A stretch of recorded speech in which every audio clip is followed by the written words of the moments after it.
আসসালামু আলাইকুম। এখন আমি কথা বলবো ধানুষের তেরে ইশক মে সিনেমাটা নিয়ে, যে সিনেমাটা 2025 সালের শেষের দিকে মুক্তি পেয়েছিল এবং আমি 2026 সালে এসে এই মুভিটা দেখলাম।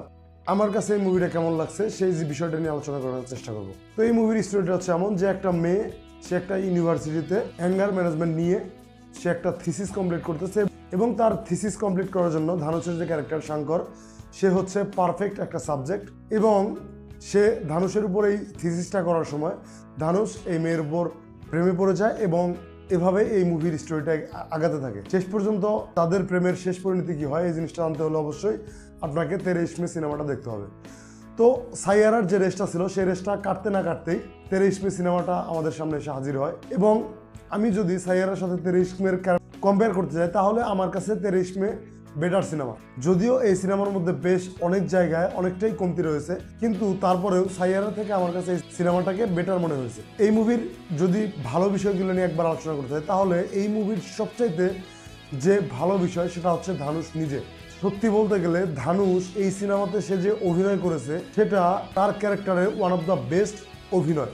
ধানুষ এই সিনেমাতে তার যে এক্সপ্রেশনগুলো দিয়েছে ভাই, সেটা দুর্দান্ত লেভেলের ছিল এবং আপনি অবশ্যই ধানুষের ক্যারেক্টারটাকে প্রশংসা করতে বাধ্য হবেন। তার পাশাপাশি ধানুষের পাশাপাশি কৃতি সেননের অভিনয়ও আপনি বেশ উপভোগ করবেন। সেও এই সিনেমাতে খুবই ভালো অভিনয় করছে, বিশেষ করে ইমোশনাল দৃশ্যগুলোতে তারা দুজনই বেশ ভালো পুল আপ করতে পেরেছে এবং তাকে দেখতে এতটাই সুন্দর লাগছিল যে আপনি তার উপর থেকে চোখ সরাতে পারবেন না। তার পাশাপাশি এই মুভিতে যারা সাপোর্টিং ক্যারেক্টার হিসেবে অভিনয় করেছেন তাদের প্রত্যেকের অভিনয় বেশ ভালো। বিশেষ করে প্রকাশ রাজের ক্যারেক্টারটা আপনি দেখলে বেশ কিছু জায়গায় আপনি কেঁদেও দিতে পারেন, সে এমনই অভিনয় করেছে। তার পাশাপাশি টোটা রায়চৌধুরী এই সিনেমাতে খুবই ভালো অভিনয় করেছে। টোটা রায়চৌধুরীকে দেখে আমার মনে হয়েছে যে সে হিন্দি সিনেমাগুলোতে যে কতটা সুন্দর অভিনয় করে সেটা তার বাংলা সিনেমা না দেখলে বোঝা যেত না। বাংলা সিনেমাতে তার ক্যারেক্টারগুলো ঠিক কেমন যেন হয়, দেখতে খুব একটা ভালো লাগে না, কিন্তু হিন্দি সিনেমাগুলোতে গেলেই তার অভিনয়ের রেসটাই পাল্টে যায়।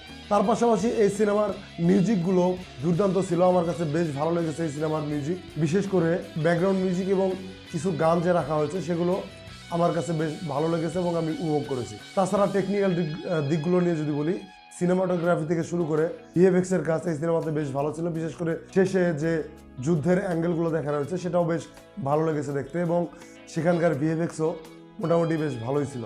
যদি এখন আমি এই সিনেমার খারাপ দিকগুলো নিয়ে কথা বলতে চাই তাহলে প্রথমেই আসবে এই সিনেমার লেন্থ।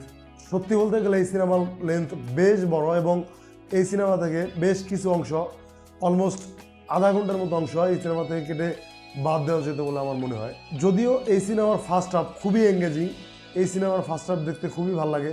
ঠিক ফার্স্ট হাফ যতটাই সুন্দর লাগে, সেকেন্ড হাফে গিয়ে এই সিনেমার গল্পটাই পাল্টে যায় এবং সেটা কেননা জানি খাপছাড়া মনে হয় এবং সেটার সাথে আমরা নিজেকে রিলেট করতে পারি না। ফার্স্ট হাফে এই সিনেমার যে কোর প্লট সেটা ধরে যেভাবে আগাইতে থাকে, সেকেন্ড হাফে গিয়ে এই সিনেমার কোর প্লটটাই হারিয়ে ফেলে। বিশেষ করে ক্লাইম্যাক্সের যে দৃশ্যটা দেখানো হয়েছে ভাই, আমি সত্যিই জানি না যে ক্লাইম্যাক্সে ওই রকম একটা দৃশ্য কেন রাখা হয়েছে।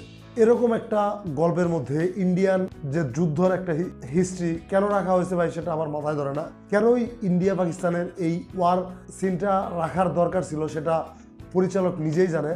এত উপভোগ করতেছিলাম এই গল্পটা, ঠিক সেই জিনিসটাই সেকেন্ড হাফে গিয়ে বা বিশেষ করে ক্লাইম্যাক্সের দিকে গিয়ে আমার কাছে খুবই বাজে লেগেছে এবং আমি মর্মাহত এই সিনেমার ক্লাইম্যাক্সটা দেখে। তার পাশাপাশি ধানুষ নিজে এই সিনেমাতে ডাবিং করেছে। আমার মনে হয় ধানুষের ডাবিংটা বেশ কিছু জায়গায় আমি বুঝতেই পারি না এবং যদি ধানুষের বদলে এই সিনেমার অন্য কেউ তার ডাবিংটা করতো আমার কাছে মনে হয় আরও বেটার লাগতো, দেখতে আরও সুন্দর লাগতো। ধানুষের হিন্দি অ্যাকসেন্ট ঠিক সেভাবে খুব ভালো লাগতেছিল না আমার কাছে। তার বডি ল্যাঙ্গুয়েজ বা তার যে ইমোশনাল পুল আপগুলো সেগুলো বেশ ভালো ছিল, সেগুলো মোটামুটি তার ডায়লগের কারণে অনেকটাই নষ্ট হয়ে যায়।